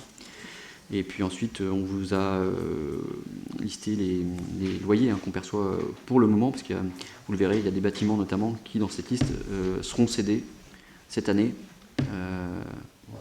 Au moins, ça c'est sûr, parce que libération ce soir, mais certainement d'autres. Sur le budget assainissement, donc, on vous proposera d'inscrire 1 25 823,36 € en fonctionnement et 564 888,89 € en investissement. Pas de sujet particulier là-dessus. Il n'y a pas de grosses dépenses nouvelles fléchées. Sur le ZAE, c'est 6 659 350,29 € en fonctionnement et 6 504 705,36 € en investissement. Donc là, on prévoit des crédits sur Sébastopol. Sébastopol, c'est à la fois l'acquisition du foncier et l'extension. On a pas mal de demandes sur cette zone-là. Il y a aussi des travaux réalisés sur la zone des Nouelles, au Manil, chez moi. Et puis, on a aussi des sessions qui sont prévues. Alors pour le moment, on a officiellement 730 € de prévus, mais je suis certain que Bruno et ses équipes sont sous le coude. Sur le Vendée-au-Pôle, donc là c'est 21 956 880,66 € en section de fonctionnement et 24 045 943,92 € en investissement. Qu'est-ce qu'on a? On a des études et des prestations de services, frais de géomètre, maîtrise d'œuvre, etc., aménagement, atelier relais. Il y a un peu plus de 900 000 € pour ça. On a ensuite des fouilles archéologiques, toujours un coût assez important. Tout ce qui est renforcement du réseau électrique, on a déjà payé une grosse partie l'an dernier, un peu plus d'1 million, mais il y a cette année encore 840 000 € à verser. Et puis on veut aménager un atelier relais à hauteur de 300 000 €. Donc ça, voilà, au niveau des dépenses. En recettes, pour le moment, on a des ventes qui représentent, donc actées, 2 354 510 € et aussi 300 000 € de DETR. Et la bonne nouvelle, c'est que la date de signature, elle est fixée. Elle est maintenant fixée. Ça, voilà, donc on a au moins l'assurance. Plutôt qu'on signe et c'est en mai, donc on s'en rapproche. Donc on signe au mois de mai. Voilà, donc des bonnes nouvelles sur l'intégralité de ces budgets, des budgets ambitieux, mais qu'on a largement les moyens de porter cette année, donc on a de quoi faire. Le recours à l'emprunt, puisque je vais passer maintenant à l'état de la dette, la volonté, en tout cas ma volonté, ce sera de ne pas recourir à un emprunt nouveau pour cette année. Pour ce faire, il y a quand même le sujet de l'emprunt in fine sur le Vendée-au-Pôle, 4 430 000 € qu'on doit à la caisse d'épargne et qui arrive à terme en septembre 2023. On étudie différentes stratégies, j'avais eu l'occasion de vous le dire. Il y en a une qui se dégage aujourd'hui avec la signature finalement d'Exia là, en mai et les 2,7 millions qu'on va récupérer avec la TVA. Je sais pas, une TVA sur marge de 2,3 millions, plus après notre fonds de roulement. Donc résultat, on verra. Mais en tout cas, moi l'idée ce serait d'utiliser la trésorerie et le produit de cette recette pour rembourser l'intégralité de cet emprunt, ce qui nous permettrait, sans emprunt nouveau, d'arriver à 28 millions d'encours de dette au 1er janvier, enfin au 31 décembre de l'année actuelle. Donc encore une fois, on est en partie en 2020 à 46 millions. Le fait de se désendetter, c'est juste pour nous permettre de porter de nouveaux projets ensuite, et on ne se désentête pas par plaisir. Mon métier, c'est de faire du crédit, donc l'idée, c'est de le maîtriser, le crédit. Et on avait un encours de dette qui nous permettait un échange assez difficile avec nos partenaires. Aujourd'hui, forcément, avec ce fort désendettement sur les exercices précédents, Le peu d'endettement qu'on a fait, on l'a dit, on l'a fait à des moments qui étaient très opportuns. La renégociation de la dette aussi qui a été faite, et je m'en réjouis. Tout ça fait que la situation, elle est plutôt saine, avec en plus une CAFNet qui est aussi avec un niveau assez intéressant. Tout ça pour dire qu'on a finalement aujourd'hui, on se donne les moyens de nos ambitions. Voilà, on a un projet de territoire voté par les élus, et je le dis parce qu'on a affiché 40 millions d'investissements sur le PPI, et on voit qu'aujourd'hui, on a capacité à porter ces projets-là. Donc, sans fragiliser sensiblement l'état de nos finances. Alors, on est à un instant T, c'est des indicateurs.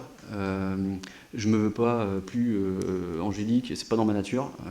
Pour ceux qui me connaissent, c'est pas du tout la façon de faire du bonhomme, mais il y a un moment donné où on a suffisamment dit sur les exercices antérieurs qu'on était en fragilité. Je crois que, vous le savez, quand on veut mettre en place une stratégie, on a de l'ambition, il y avait un projet de territoire, vous partez d'un diagnostic, vous faites vos forces, vos faiblesses, opportunités, menaces, vous déterminez des objectifs et une stratégie, et puis à un moment donné, vous vérifiez si ça fonctionne ou pas. Donc les indicateurs sont des outils. Vous avez vos tableaux de bord, et aujourd'hui, ce que je vous dis là, c'est simplement que sur la partie qui me concerne, sur la partie finance, nos indicateurs sont en phase avec nos ambitions. Moi, la situation de demain, je ne la connais pas. Il peut se produire de nouveau des événements exceptionnels qui font que tout ça reste fragile. Mais en tout cas, aujourd'hui, nos indicateurs nous disent qu'on est sur la bonne trajectoire en matière de finances. Et ça, c'est plutôt rassurant parce que ce n'est pas toujours le discours qu'on a tenu. Et ça nous permet aussi donc à la fois de servir au mieux notre population, puis ça nous permet d'accompagner les communes, alors modestement, parce qu'on a bien conscience que le fonds de concours qu'on a mis en place, il est modeste, mais pour autant, voilà, on a eu la capacité de le faire grâce à cette maîtrise. Donc, à poursuivre. Voilà, Président, sur les budgets primitifs. Parfait. Est-ce qu'il y a des questions? Non, pas de questions sur cette présentation des budgets. Auquel cas, je vais passer au vote. Y a-t-il des voix contre? Y a-t-il des abstentions? Une abstention? Une abstention, d'accord. Écoutez, le budget est adopté. Je vous remercie beaucoup. Merci Nicolas.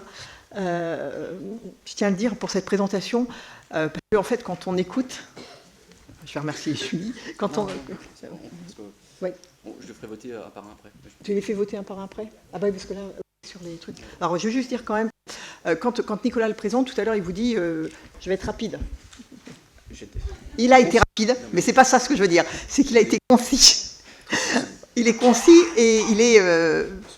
je veux dire que... Voilà. C'est limpide, c'est concis, et en même temps, c'est précis. Faut quand même dire les choses. C'est pas simple, parce que c'est vrai que présenter des budgets, c'est difficile. On peut penser que ça peut être assez facile à construire, mais pas du tout. Il n'y a pas qu'à, en effet. Ça nécessite un gros travail derrière. Ça se saurait autrement, en effet, si un budget était facile à présenter. Ça se dirait. Et en effet, la présentation, elle corrobore ce qu'on avait vu au DOB, ça confirme ce qu'on a fait. Ça démontre en effet un engagement fort du territoire, tu le dis, on peut le faire. Pourquoi est-ce qu'on peut le faire? Parce qu'on a fait des efforts durant toutes ces années, on a su orienter notre politique pour nous amener des capacités aujourd'hui à développer notre territoire au profit des populations. Après, on sait très bien qu'il y a des impondérables, comme tu l'as dit, et c'est difficile. On a parfois des moments un peu de découragement les uns les autres, que ce soit ici ou que ce soit dans les communes, parce que parfois on a aussi des dates contraintes qui arrivent, l'État qui nous sollicite beaucoup, et en ce moment on a quand même pas mal de réunions. Mais en même temps, voilà, il faut retenir qu'une chose, c'est qu'on a des beaux défis à relever, on a les moyens de les relever. Donc pour le territoire, c'est tout bénef. Et puis évidemment, surtout pour notre population. Bon, après, notre énergie agrégée qui va permettre d'avancer et puis de réussir à tout déployer sur le territoire. Mais merci Nicolas pour cette belle présentation. Je te laisse continuer. Ouais, du coup, parce qu'il faut qu'on vote les affectations de résultats avant de passer au vote budget par budget. Mais... En fait, je me suis dit que tu l'avais fait à l'envers. Je me suis dit que non, j'ai dû rater une étape en étant dehors en train de... Non, je me suis dit, mais... Je suis rapide, mais pas aussi rapide que ça. Donc sur le budget principal, on vous propose, donc c'est le point numéro 7, de voter l'affectation des résultats. Donc on l'a vu, on a des résultats cumulés en fonctionnement de 969 625 560,08 €. On récupère du budget déchets ménagers 79 541,66 €, donc ce qui nous fait un total sur le fonctionnement de 9 705 101,74 €. En investissement, donc, un déficit d'1 530 590,14 €. On récupère du budget déchets ménagers 1 431,77 €, ce qui nous donne un déficit d'1 529 158,37 €. On a des soldes à réaliser qui sont donc, négatifs à hauteur de 2 991 864,05 €. On a un besoin de financement, on l'a vu tout à l'heure, de 4 521 022,42 €. Il faut bien sûr affecter ça au compte 1068.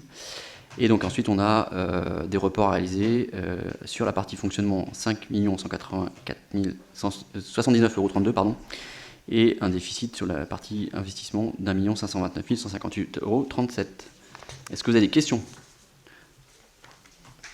Pas de questions? Est-ce que des gens sont contre l'affectation des résultats? Ou s'abstiennent?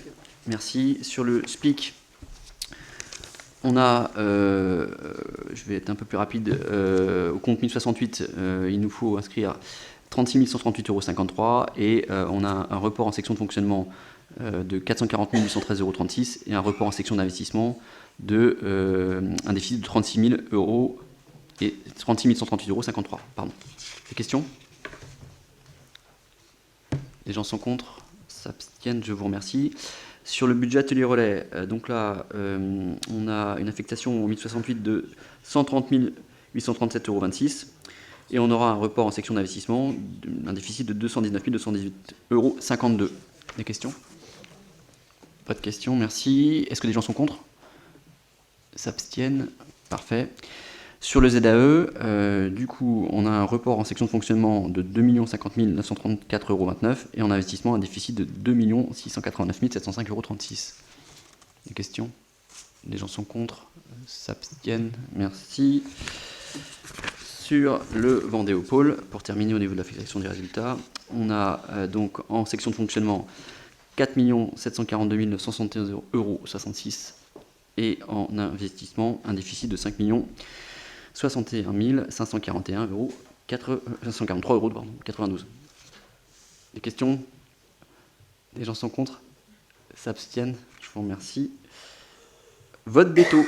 Donc vous le savez, on doit procéder tous les ans au vote des taux. Donc on a reçu effectivement l'État. Ce qu'on vous propose, c'est de maintenir les taux d'imposition, à savoir sur le foncier bâti, nos 2%, 1,93 sur le foncier non bâti, 10,07 sur les taxes sur les habitations résidences secondaires, et puis enfin sur la CFE 25,97. Donc inchangé par rapport à 2023, sauf si vous voulez qu'on change, mais en tout cas dans le cas du budget, c'est pas ce qu'on vous propose. C'est trop tard. C'est pas ce qu'on vous propose. Est-ce que vous avez des questions déjà par rapport au vote des taux? Pas de questions. Alors, qui s'abstient sur le vote des taux tel que présenté? Qui est contre? Parfait, merci. Pour la taxe d'enlèvement des ordures ménagères, donc là c'est pareil, on vous propose de maintenir le taux voté l'an dernier, 14,47%. Des questions? Est-ce que des gens sont contre? 3. Des gens s'abstiennent? Merci. Pour la GEMAPI, donc on est sur un appel à produits et le montant qu'on sollicite cette année, à quelques euros près, les mêmes que l'an dernier, 1 710 438 € qui se répartiront sur l'ensemble des taxes, comme vous le savez. Des questions? Oui. Étant donné que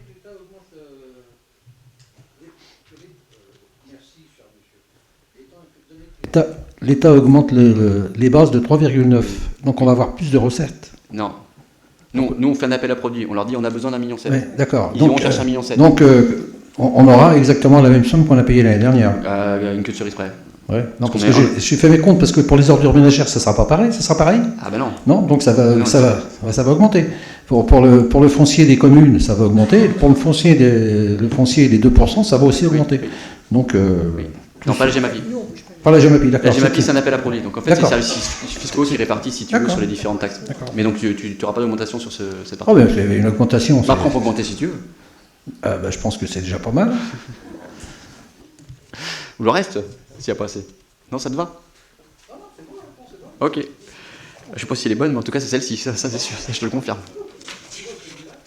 Donc c'est 1 710 438 €. Est-ce que des gens sont contre? S'abstiennent? Je vous remercie. Sur la TASCOM, donc là effectivement, je vous en ai dit 2 mots tout à l'heure. On a la possibilité d'aller sur un coefficient qui peut aller jusqu'à 1,2.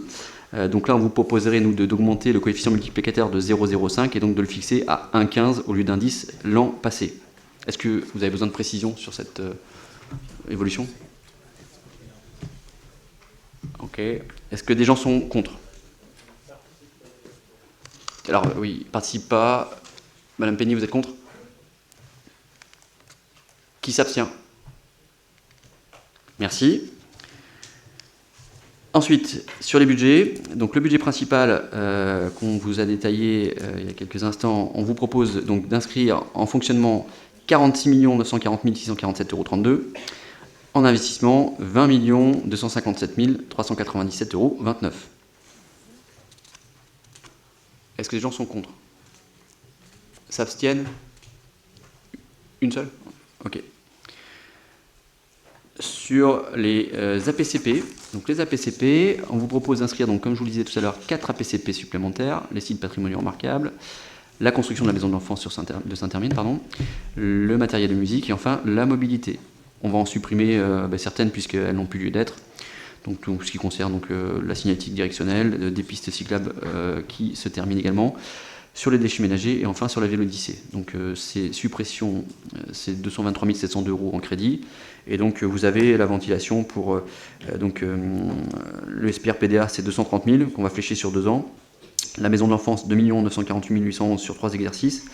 Le matériel de musique, 75 000 € sur 3 exercices. Et enfin la mobilité, 658 152 € sur 2 exercices. Est-ce que vous avez des questions?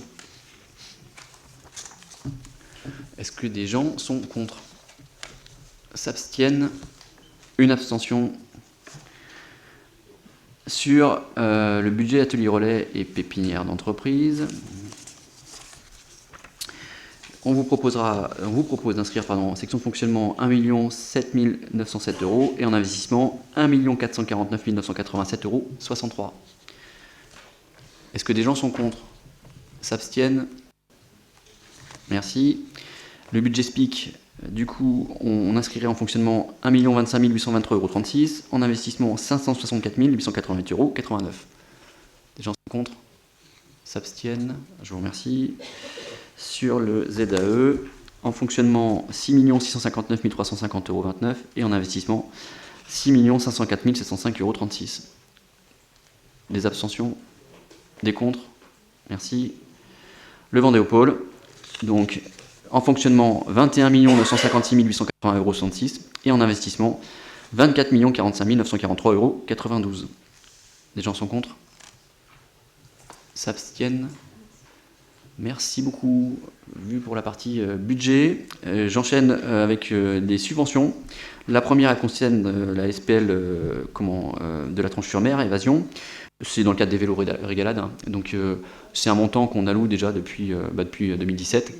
Simplement, c'est pas une compétence bureau parce que c'est une SPL en face. Donc on est obligé de le soumettre au vote du conseil communautaire. Et le montant de cette subvention dans le cadre des vélos régalades, c'est 1 960 € pour l'année 2024. Vous avez des questions? Pas de questions, je mets à vos voix. Est-ce que des gens sont contre? Est-ce que des gens s'abstiennent? Merci. Les administrateurs de la SPL, ils s'abstiennent? Non, c'est parfait. Ok. Sur la mission locale Sud-Vendée, là c'est pareil, c'est une subvention qu'on conduit depuis un certain nombre d'années. Donc vous le savez, ça s'adresse aux jeunes de 16 à 25 ans, tout ce qui concerne l'insertion sociale et professionnelle. Oui. Elle est là, Magali? Non, elle n'est pas là. Oui. Administrateur, Régis aussi. Administrateur. Ouais, vous pouvez rester. Après, si vous voulez faire un petit tour, vous pouvez. Donc le montant demandé, c'est 1 € par habitant population INSEE, ce qui représente 56 646 € pour l'année 2024. Est-ce que vous voulez des précisions? Non? Des gens sont contre? S'abstiennent? Merci beaucoup. Ouais, merci. On a ensuite une subvention pour le campus Espace Jeunes. Donc, simplement, ce que fait le campus, vous le savez, hein, c'est de l'animation, de la prévention pour les jeunes de 11 à 25 ans. Simplement, le montant va être légèrement différent à celui voté les années antérieures, tout simplement parce qu'en fait, on avait ce qu'on appelle le bonus territoire qu'on contractualisait avec la CAF, et c'est nous qui percevions ce montant-là. Ce ne sera plus le cas. C'est demain le campus qui va les percevoir. Il y a des administrateurs du campus là? Administrateur, c'est... Non, administrateur, c'est bon. Ah non, d'accord.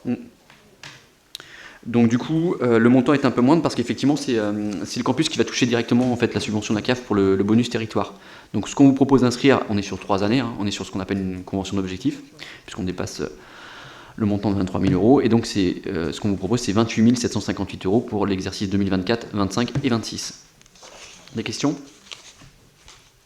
Pas de questions? Des gens sont contre? S'abstiennent? Merci beaucoup.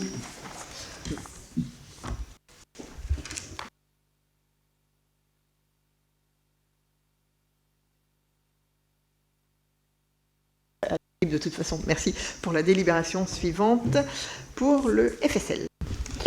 Donc point numéro 25, donc la participation au Fonds de solidarité pour le logement, donc FSL de la Vendée. Je rappelle la loi du 13 août 2004 relative donc aux libertés et responsabilités locales qui a transféré au département la gestion du Fonds de solidarité pour le logement, donc le FSL. Donc ce fonds est destiné aux personnes et aux familles. Ça coupe une fois sur... Ça va? Oui. Éprouvant donc des difficultés financières, donc ça peut être le dépôt de garantie, des factures d'électricité, des loyers. Et donc il est proposé pour l'exercice 2024 de voter une participation volontaire de 5 658 €, soit 10 centimes par habitant sur le territoire dans la côté de commune. Donc on prend la population municipale au 1er janvier 2023. Et cette participation est versée à la caisse d'allocation familiale de la Vendée. S'il y a des questions? Est-ce qu'il y a des oppositions? Des abstentions? Je vous remercie. Ouais, c'est bon. Merci beaucoup. Ensuite, le point suivant, ça concerne la construction du siège de comité de commune avec l'autorisation de lancement d'un concours de maîtrise d'œuvre. Je ne vous fais pas un rappel des faits trop long, juste vous dire, et vous le savez, qu'on est aujourd'hui répartis sur plusieurs endroits, à Luçon sur le siège social, le service ADS toujours à Luçon, mais là on est en location, France Service au Forum des associations, service assainissement et les IMS à Saint-Hermine, et puis les services culturels, équipements sportifs et puis sentiers de randonnée à Saint-Michel. Du coup, on a voté la construction d'un nouveau siège. Et puis, pour désigner l'équipe pluridisciplinaire en charge de la maîtrise d'œuvre, il y a lieu d'organiser un concours de maîtrise d'œuvre, puisque le coût estimatif du projet était à 1 million. Vous aviez le plan de financement qui vous était présenté, donc avec le montant des dépenses qui avoisine les 9 millions, et puis les recettes entre le décile, le régional, le département, la vente des sites aujourd'hui occupés, puis une part évidemment d'autofinancement. Donc du coup, un avis d'appel public à la concurrence a été lancé, et du coup les candidats mettent une esquisse plus sur la base du programme de l'opération, sachant que ces candidats percevront une indemnité sous forme de prime dont le montant sera de 66 000 € hors taxe maximum. Du coup, il vous est proposé d'autoriser le lancement d'un concours de maîtrise d'œuvre sur Esquisse Plus en vue de la construction du nouveau siège de la communauté de communes Sud Littoral, fixer le montant de la prime allouée à chaque candidat ayant remis un projet proposition du jury de concours est dans la limite d'un montant de 66 000 euros hors taxe, d'approuver le plan de financement prévisionnel présenté, de m'autoriser à solliciter les subventions auprès des différents partenaires, et puis de m'autoriser à signer toutes les pièces afférentes au dossier et d'attester que les dépenses sont bien inscrites au budget de l'exercice concerné. Y a-t-il des questions sur ce jury de concours? Oui, vas-y, je t'en prie. Oui. Eh bien, je ne peux pas répondre. En fait, le montant, comment est-ce qu'il est calculé, le montant de 60? Oui, c'est réglementaire, parce qu'au département, c'est la même chose. Et on était sur un montant supérieur au département. Je l'ai vu sur un projet, parce que j'y étais. Et en effet, la question a été posée. Et en fait, ouais, c'est pas nous qui décidons ce montant. C'est un forfait, mais c'est selon les travaux projetés, parce que sur le projet jury de concours du département, on était sur un montant bien supérieur au niveau des indemnisations, et donc c'est un pourcentage, je ne sais pas comment il est calculé, hein, par contre c'est un forfait selon le projet, mais je suis incapable de dire comment il est donné. Quoi. C'est ça. Ouais. C'est le travail. Bah, en fait, ça récompense le travail, parce qu'en fait, présenter un projet de cette ampleur-là, c'est pas que de coups on s'en doute bien tous, hein, c'est pas de coups de crayon. Hein, voilà, c'est un travail derrière. Donc, en effet, voilà, ça veut dire qu'ils vont mobiliser quand même des équipes conséquentes pour faire ce travail-là. Donc, voilà. Trois ou 5. Ça dépend combien on fait. On sera sur 3, nous. Ouais. Ouais. Oui, c'est ça. Sur les 3, il y en a 2. Ah oui. Hein? Ouais. Donc nous, on a décidé 3. On fait sur certains projets, ça peut être 5, ça peut être. Ouais. Ça dépend du programme, quoi. Bien sûr. Voilà.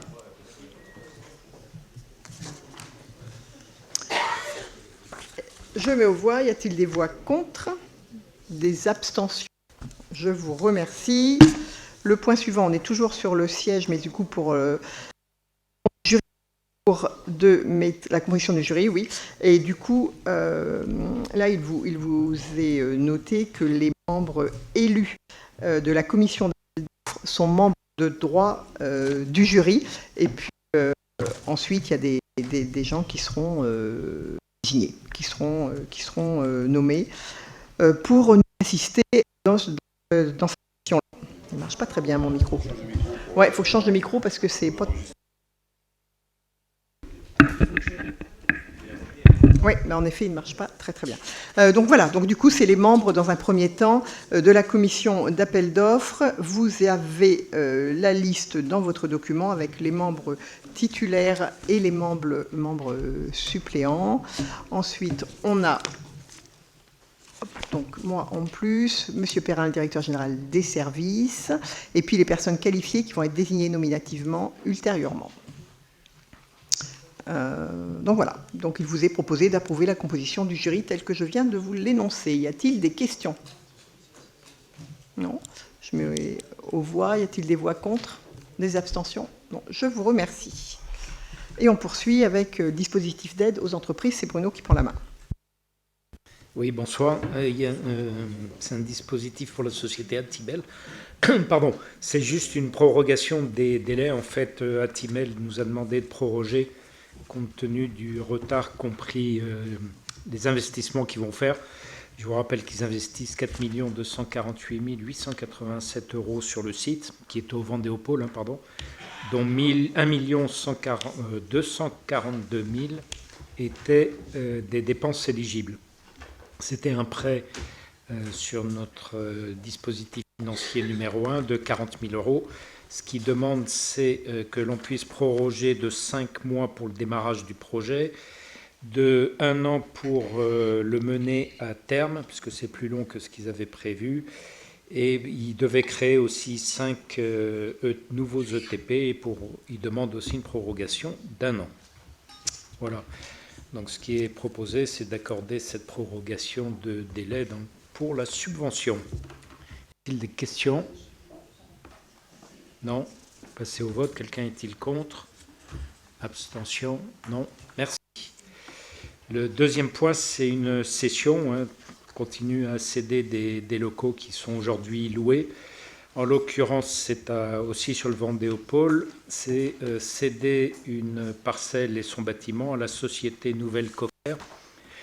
Coffer, c'est une société qui appartient à Madame Audrey Allan, qui fait de la formation professionnelle au métier de la restauration et de l'hôtellerie, qui fait aussi un restaurant d'ailleurs sur le Vendéopole où beaucoup de gens vont. Elle va faire donc l'acquisition, elle voudrait faire l'acquisition du local qui est aujourd'hui notre propriété et qu'elle le loue avec un bail qui finissait au 31 août 2026. Ça nous permet donc d'accélérer les choses. Le bâtiment fait 435 mètres carrés et la parcelle fait 4394 mètres carrés. Voilà, la vente. Une remarque spécifique, monsieur? Bon. C'était allé voir le nombre d'étoiles du Coffer. Donc, le Coffer voudrait acquérir ce bâtiment et la superficie pour 180 000 €. Il faut savoir que les domaines avaient donné 174 000 et savoir qu'il y a sur ce bâtiment beaucoup de travaux à faire qui seront faits donc par la société Coffer après l'acquisition. Voilà, donc ce qui vous est proposé, c'est de vendre ce bâtiment et de 438 mètres carrés, plus les terrains associés, donc de 4000 et quelques, d'autoriser Madame la Présidente à signer et de se faire représenter le cas échéant. Y a-t-il des questions? Non. Quelqu'un est-il contre? Abstention? Non. Merci. Merci beaucoup de vous inviter à déjeuner. Parce que c'est vraiment très très bien. Et puis bah, voilà, ça permet de remettre le pied à l'étrier à des jeunes qui n'y arrivent pas ou des moins jeunes qui sont convergents. Voilà. Donc décidément, dès que je touche un micro, il ne marche plus. Ce soir, oui. Ouais. Eh bien, on poursuit et c'est Dominique qui prend la main. Alors attends, je vais... Ah non, t'en as un micro, c'est bon. Ouais. Merci. Donc c'est une modification simplifiée. Donc c'était une erreur matérielle dans le cas du PLUI de l'ex-communauté de communes du pays de Saint-Hermine qu'il nous faut approuver ce soir. Tout simplement, c'est vrai que le PLUI avait été approuvé en décembre 2021 suite à un dépôt d'un permis de construire d'un bâtiment relevant de la sous-destination artisanat et commerce de détail sur la zone d'activité économique Champro à Sainte-Gemme-la-Plaine. Le service ADL de la communauté de communes s'est aperçu que cette sous-destination n'était pas autorisée dans les différentes zones du secteur économique du PLUI. Ça constitue ce qu'on appelle une erreur matérielle, étant entendu que les zones d'activité économique ont pour vocation première d'accueillir les activités relevant de cette sous-destination, plusieurs d'entre elles disposant de bâtiments relevant de cette sous-destination. Donc enfin, tout simplement, on veut rectifier cette erreur et permettre l'implantation d'activités économiques, et notamment artisanales, sur les zones d'activité économique de l'ex-communauté de communes du pays de Saint-Hermine. Ça permettra bien évidemment de faire le développement économique du territoire en compatibilité avec l'aménagement et le développement durable sur notre beau territoire. Donc on vous demande de l'approuver, de dire que la présente délibération fera l'objet d'un affichage au siège de la communauté de communes et dans les mairies concernées pendant 1 mois, et que mention de cet affichage sera diffusée dans un journal du département, de dire que le dossier peut être consulté par la communauté de communes dans les mairies concernées aux jours et aux heures habituelles de la commune. On précise que les PPA, les personnes publiques associées n'ont formulé aucun avis, et que le public n'a également observation, je m'en excuse, dans les registres de concertation ouverts à cet effet. Avez-vous des remarques? Non. On soumet à votre vote. Qui est contre? Qui s'abstient? Votez à l'unanimité. La 31e délibération, c'est aussi une modification simplifiée. Donc c'est la 3 sur le PLU de Luçon. Décision relative à la non-réalisation d'une évaluation environnementale. C'est qu'ils sont mal chargés. Non, mais ils sont tous parce qu'ils ne sont pas chargés.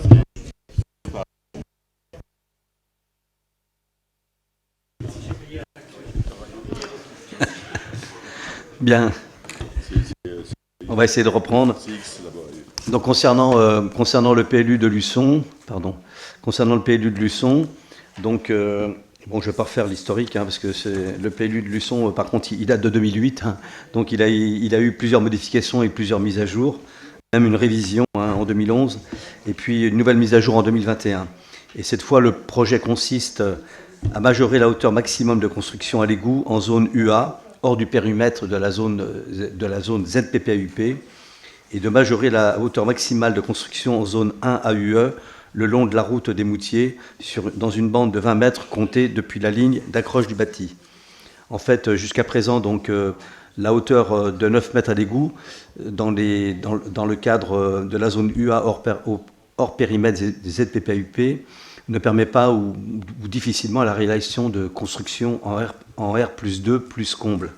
Donc le projet de modification simplifiée porte sur la majoration à la hauteur de l'égout, de 20%, soit 10,80 mètres, 10,80 mètres, sans modification de la hauteur maximum pour les constructions de R+2 plus comble. Donc les secteurs de zone A concernent quelques zones dans le cœur de la ville de Luçon. Voilà ce qu'on peut proposer donc en première modification.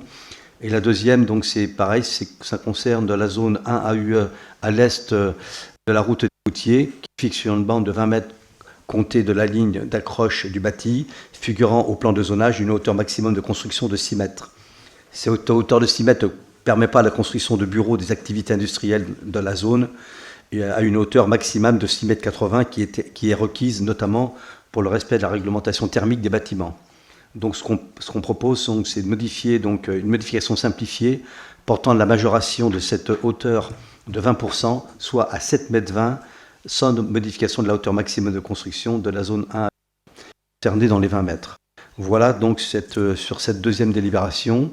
Donc on vous demande d'approuver le projet modificatif numéro 3 du PLU, de dire que la présente délibération fera l'objet d'un affichage au siège de la communauté de communes et dans la mairie de Luçon pendant 1 mois, et que mention de cet affichage sera diffusée dans le journal du département, et dire que le dossier peut être consulté au siège de la communauté de communes et dans la mairie de Luçon aux jours et aux heures habituelles d'ouverture, sachant qu'une fois de plus, les personnes publiques associées n'ont formulé aucun avis, donc il n'y a pas eu de recours, et que le public n'a formulé également aucune observation dans les registres de concertation qui avaient été ouverts à cet effet.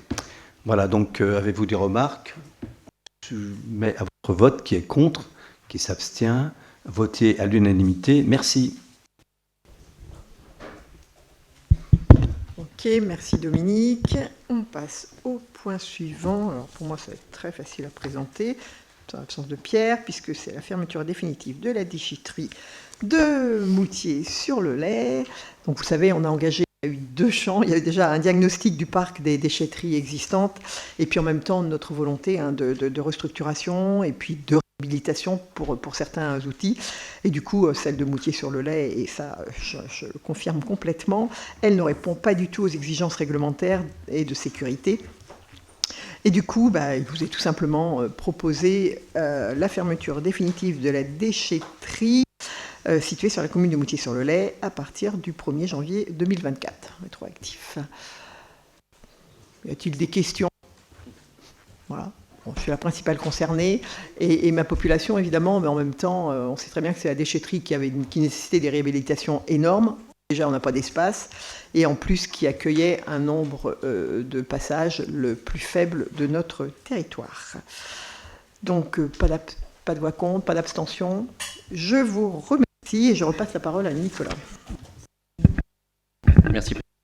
Délibération concernant donc les fonds de soutien donc à la commune de l'Île-d'Elle pour démarrer, qui a donc un projet concernant la construction d'un pôle enfance-jeunesse, et ce pôle comprendra des espaces dédiés notamment à un service d'ALSH, donc porté, vous le savez, cette compétence par Sud Vendée Littoral.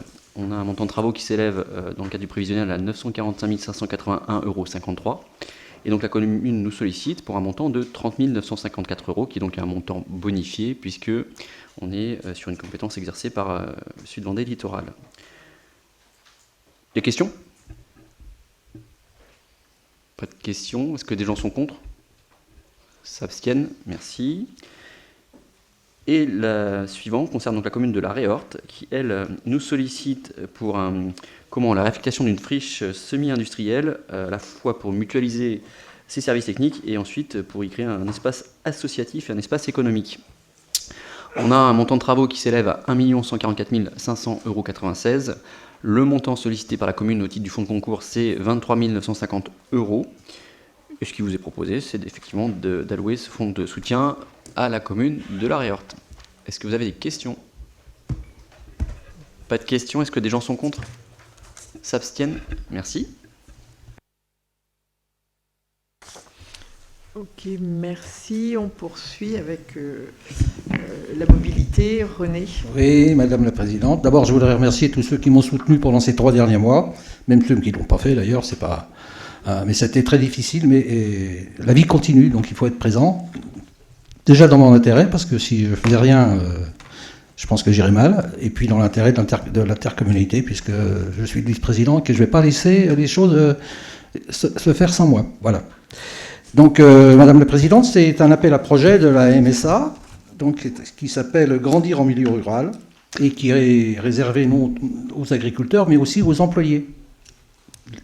Aux employés où les communes ont un tracteur. Parce qu'on va parler du tracteur et du vélo. Donc cette nouvelle offre intitulée « Grandir en milieu rural » s'articule autour de 5 thématiques. Alors je ne vais pas vous les citer toutes, mais la petite enfance, le loisir, les vacances, le soutien à la parentalité. Voilà 2 thématiques et surtout aussi à la mobilité. Dans un contexte d'éloignement des services et de transition écologique, cet appel à projet vise le soutien au développement des réponses nouvelles adaptées aux spécificités territoriales. Il s'agit notamment de proposer des solutions aux 547 entreprises agricoles, 728 exploitants, présents sur le territoire du Sud-Vendée et concernés également par le sujet de la mobilité. Dans ce cadre de cette candidature figure notamment un projet innovant nommé Tracte-moi. Ce projet est porté par la communauté de communes, la Chambre d'agriculture des Pays de la Loire et l'entreprise vendéenne CR Industrie qui est, je crois, située à La Roche-sur-Yon. Il constitue une première au plan national. Il s'agit de fournir des vélos à assistance électrique adaptés aux agriculteurs ainsi qu'un support adapté modulable permettant leur transport sur les tracteurs. Pour la communauté de communes, il s'agit de proposer un service concret d'aide à la mobilité durable des agriculteurs, rechercher l'implication permanente et à long terme du monde agricole en tant qu'acteur dans la mise en œuvre de la SDDA et des futurs aménagements cyclables. Faciliter leur activité, je précise, je le répète, c'est aussi les agriculteurs, mais aussi les employés communaux qui des fois travaillent loin de leur pôle, et puis ils rentrent en tracteur, tandis que là ils pourront rentrer en vélo, mais ça sera limité quand même dans le temps. Hein. Il n'y a pas une vingtaine, je crois. Une meilleure qualité de vie, éviter de solliciter les proches pour se déplacer sur les différentes parcelles des exploitants. Je rappelle aussi des pôles communaux, permettre de rentrer à domicile à la pause méridienne plus rapidement en fin de journée. L'appui supplémentaire de la MSA sera stratégique pour ce projet car il pourra permettre une plus forte ambition sur plusieurs points. Le nombre de supports mis à disposition pourrait passer de 5 à 8 unités. Une aide à l'achat pourrait être mise en place, proposition de 400 € par vélo ou support de transport est limité aux 20 premières demandes, une communication amplifiée sur le projet grâce au réseau régional et national de la MSA. Dans ce cadre, il est proposé à l'Assemblée le plan de financement suivant. Il y a une dépense de 53 282,08 €, acquisition de vélo 43 282,08 €, enveloppe d'aide à l'achat 8 000 €, frais de communication 2 000 €, ce qui fait 53 000 €. Il faut qu'on les retrouve en recettes, bien sûr. La communauté de communes Sud-Vendée Littoral s'engagerait pour 34%, c'est-à-dire un montant de 18 141,04 €.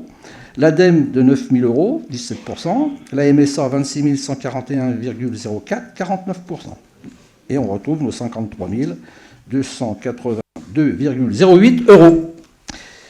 Il est proposé aux membres du conseil communautaire de valider la candidature de la communauté de communes à l'appel du projet de la MSA, tel que présenté ci-dessus, de valider le plan de financement de cette opération tel que présenté ci-dessus, d'autoriser Madame la Présidente à déposer un dossier de demande de subvention auprès de la MSA au titre de cette opération. D'autoriser Madame la Présidente à signer toutes les pièces afférentes à ce dossier. Voilà, Madame la Présidente. Qui est contre ? Qui s'abstient ? Est-ce qu'il y a des questions? Est-ce qu'il y a des questions? Les questions. Les cyclistes. Est-ce qu'il y a des questions? Oui, c'est vrai, il faut des questions d'abord. Oui, c'est mieux dans ce sens-là. Les questions, et puis après on fait voter.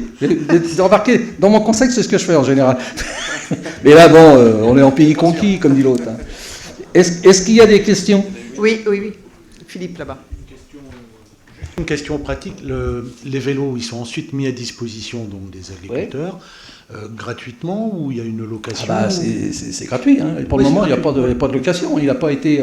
Oui, non, mais voilà, c'est la question. Mais je répète, c'est valable aussi pour nos communes. Lorsque nous avons, bien sûr, dans notre commune, un tracteur, où les gens utilisent un tracteur pour aller tondre loin, et au lieu de les faire revenir au tracteur, ils reviennent avec leur vélo qui sera attaché sur leur...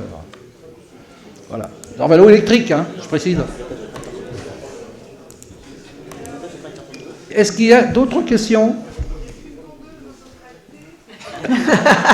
Ah non, tracteur. Non, cet après-midi, je me suis bien renseigné auprès de Tristan. C'est bien commune avec tracteur. Hein. Pas le tracteur en chocolat, hein, le tracteur, celui qui va faucher. Hein, Ah non, mais ça ne marchera pas ton truc. Pourquoi pas la tondeuse qu'on pousse aussi, autotractée? Non, il y a d'autres questions? Ah oui, je sais, tu as essayé de jouer, puis tu as... Ouais. Ah, si c'est un autoporté qui voyage, alors là, c'est autre chose. On verra les modalités techniques, selon les tracteurs, on verra après. Oui. Hein, d'accord, donc est-ce qu'il y a d'autres questions? Non? Alors on va mettre au voix. Là. Qui est contre? Qui est poutre? Qui s'abstient? Et qui est pour? Nous tous. Hein. Merci. Merci beaucoup. Dernière délibération, c'est le tableau des emplois comme vous en avez l'habitude, avec 2 points considérant le départ du responsable service d'information et recrutement de l'agent de remplacement, qu'on vient donc de créer un grade d'ingénieur principal à temps complet, et puis concernant le recrutement du directeur de pôle technique et environnement. Suite à la réorganisation des services, il convient de créer un grade d'ingénieur principal à temps complet. Et il vous est proposé d'autoriser les créations proposées ci-dessus et de modifier le tableau des effectifs actualisés que vous aviez en annexe et de m'autoriser à signer les documents. Y a-t-il des questions? Je mets aux voix. Y a-t-il des contre? Des abstentions? Je vous remercie. Je clôt le conseil communautaire. Est-ce qu'il y a des questions? Non. Juste un petit rappel, je me permets de le faire pour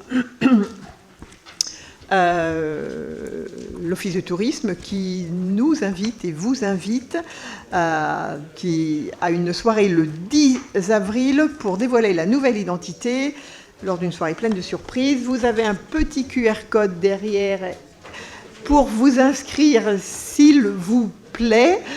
Voilà, donc il fonctionne, vous pouvez l'actionner. Pour ce soir, juste une dernière chose, vous comprendrez que ce soir, nous n'avons pas prévu de moment de convivialité. Donc je vous remercie de votre présence. Merci beaucoup, bonne soirée.